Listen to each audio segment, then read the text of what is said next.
খুলনায় প্রকাশ্যে জাতীয় নাগরিক পার্টি এনসিপির শ্রমিক সংগঠনের কেন্দ্রীয় নেতা মোহাম্মদ মোতালেব শিকদারকে গুলি করা হয়েছে। বেলা 11:15টার দিকে নগরের সোনাডাঙ্গা এলাকার একটি বাসায় এই ঘটনা ঘটে। আমরা এই বিষয়ে বিস্তারিত জানবো। আমাদের সহকর্মী আছেন, খুলনা প্রতিনিধি মোহাম্মদ অসীম আছেন, সেখানে একটু তার কাছ থেকে জানবো। অসীম, যিনি আহত হয়েছেন তিনি চিকিৎসাধীন রয়েছেন এবং তার অবস্থা বেশ আশঙ্কাজনক। ঘটনার তদন্ত চলছে। প্রশাসন থেকে কি কি রকমের ব্যবস্থা নেওয়া হয়েছে এবং তার শারীরিক বর্তমান কি অবস্থা দেখছেন জানাবেন।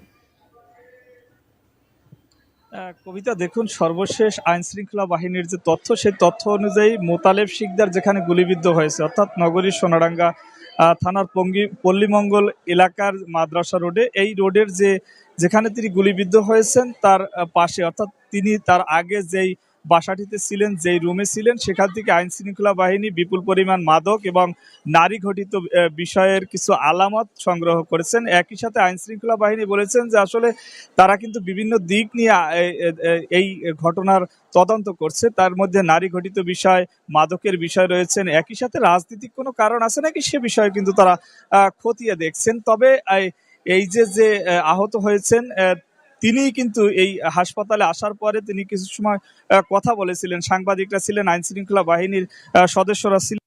নোভা এলইডি টিভি, ঝকঝকে ছবি, নিখুঁত শব্দ, 5 বছরের ওয়ারেন্টি। নোভা মানি, সঠিক মান, নিশ্চিত সেবা। সামনেই 4-5 জন লোক নিয়ে তিনি বসেছিলেন, তবে কারা ছিলেন সে বিষয়ে কিন্তু তিনি বলেননি। তবে বসে থাকার এক পর্যায়ে